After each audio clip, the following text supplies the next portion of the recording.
You know, it's funny, I wasn't originally going to have a script for this video. My justification was that I wanted it to feel like you'd stop me on the sidewalk, and I only had time to address one of your questions. Unfortunately, the video I'd started to make in that style had a different audio quality every couple of minutes. Not to mention, most of the answers I gave, while funny, were very unsynchronized and hard to follow. For me, the dude giving said answers. I couldn't follow my own train of thought. Therefore, I've elected to scrap the previous video in favor of providing everyone with something much more fluid and, I think, funnier. Before we get into your questions, I think it's only fair to get the basics out of the way before we start so that the video can just kind of end rather than drag on for an extra couple minutes to fill that 8 or 10 minute time requirement. Honestly, it wouldn't make much sense for me to shoot for that right now anyway, since this isn't a monetized channel yet. Although if you guys want to see more funny videos like this one, then don't just subscribe, which is free, by the way. Some of you act like subscribing is giving away your firstborn to the ancient Egyptians to be sacrificed to a nut or something. But also go and watch the other videos we have here on the channel. All of them took a good chunk of time to make, and the more support, the better. Now that we've gotten that off my chest, a short disclaimer: I am not a video essayist. This is meant to be a parody through and through of the video essay environment YouTube has been growing into for the last couple years now. Even so, if anyone out there wants to deconstruct anything I say, you have my full permission. Random internet person, please stop DMing me on Instagram. Okay, now on to your burning Pokemon questions. All of these questions are from multiple platforms, but if your question wasn't addressed in this video, please leave it down below in the comments section. It's good for the algorithm or something. And heaven knows we can't let the algorithm risk illness or whatever. Gotta make sure those comment sections are feeding it like a little kid getting vitamin gummies every morning. Anyway, first question. Can I get some information on zigzagoons? That's a pretty generalized question, especially for an expert on Pokemon type analysis and functions like myself. It's kind of like walking up to a comedian and asking him to tell you a joke. While some comedians like Jeff Foxworthy and Larry the Cable Guy have specific pre-K playground jokes they can share at a moment's notice, the humor lands better if the person gives them a starting point. Such as the civilian asking for the joke, bringing up how much they love snakes, and therefore the comedian can run with a snake narrative while sharing funny reptile-based experiences he's had. Likewise, I have some stored up responses for someone who wants just general trivia on a certain Pokemon, such as how much the heaviest one ever found was, and a weird type of berry they won't like. But I suspect the person presenting this question just wants some fun facts that the average trainer won't know about zigzagoons. So let's begin with this. Did you know that zigzagoons are based on a type of East Asian feral dog that resembles a raccoon in its fur pattern? Also worth mentioning, the feral dog species in question is seen as an evasive species in multiple countries, which could explain why there are so many zigzagoons across the Pokemon world in Gen 3. Beyond that, zigzagoons are also known to have individual fur patterns, much like how every single person has their own unique fingerprint. To the average eye, it might feel impossible to tell a difference, but I assure you that my well-trained eyes can instantly tell them apart. Except when they can't, which is never, so shut up. Next question. In Galar, is Charizard an evasive species, or did Leon get it from the Isle of Armor? It sounds like you're asking us two different questions here. Where did Leon get his Charizard, and is it an evasive species in the greater Galar region? I'll answer them both for you. Charizard is not an evasive species to the greater Galar region, despite me wanting it. No, an example of an evasive species is the wild pig debacle going on in the southern United States. Feral pigs have bred like there's no tomorrow, and have caused so much damage that you don't need a license to hunt or trap them. You can find many a video here on YouTube of ranchers setting up their stations early in the morning, trying to pick off any feral pigs on the property without harming any of their farm animals. Charizard's, meanwhile, and its subsequent pre-evolutions like Charmander and Charmeleon, are to the Galar region what King Julian and other unique Madagascar monkey species are to the continent of Africa. Not an evasive species, just not normally found there. It's not out of the question to think that Charizards, looking for new territories and enemies to battle with, could fly from the Isle of Armor to Galar and back again. It's just not something that they normally do, because as we'll see going forward, the Isle of Armor is way bigger than we think it is. Not to mention the many tiny islands surrounding it, but you wouldn't know that unless you too lived in a flying lab in the sky. As for where did Leon get his amazing companion from,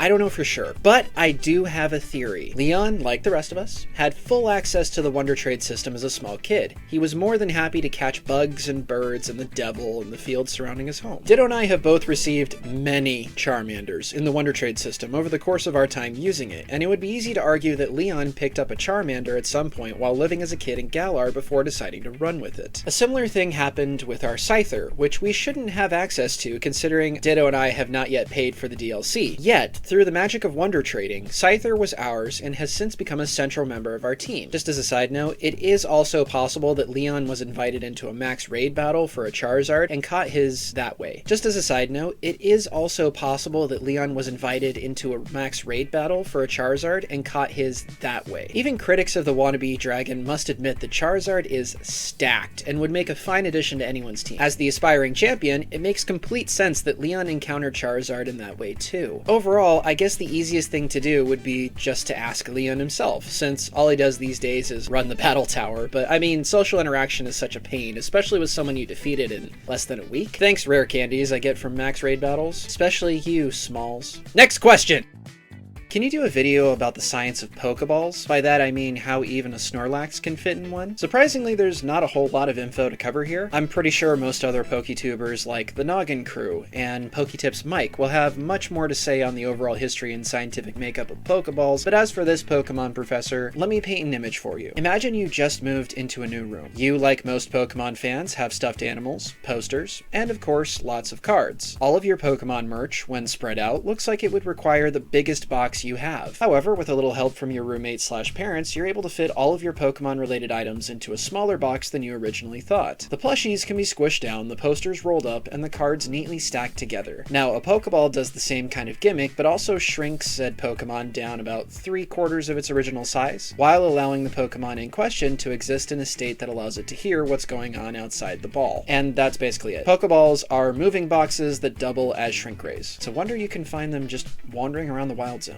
How are you able to cope with a Scyther and a Salamence? The question is referring to the two most mentioned members of my battle team. You can see their Pokeballs behind me every time I livestream, here and here. Again, let's break this question down so we can understand it a little better. To start, my ability to cope has little to do with being the proud trainer of two of arguably the most dangerous Pokemon one can take on. Frankly, there's nothing to cope with. They're both here because I want them to be, and in my own small yet special way, I love them not for who they are now, but for what they can become. Next question. What's your favorite Pokemon? Every freaking live stream.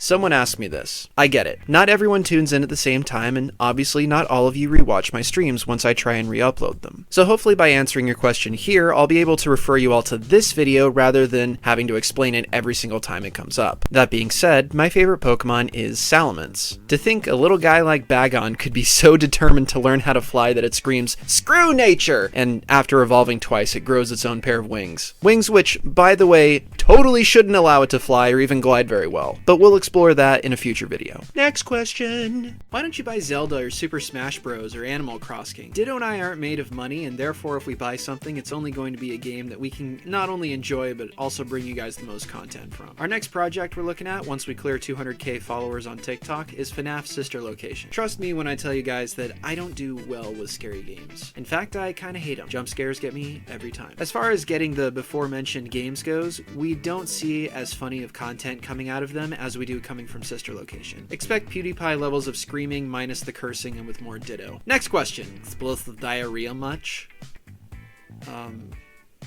Is that a serious question, or...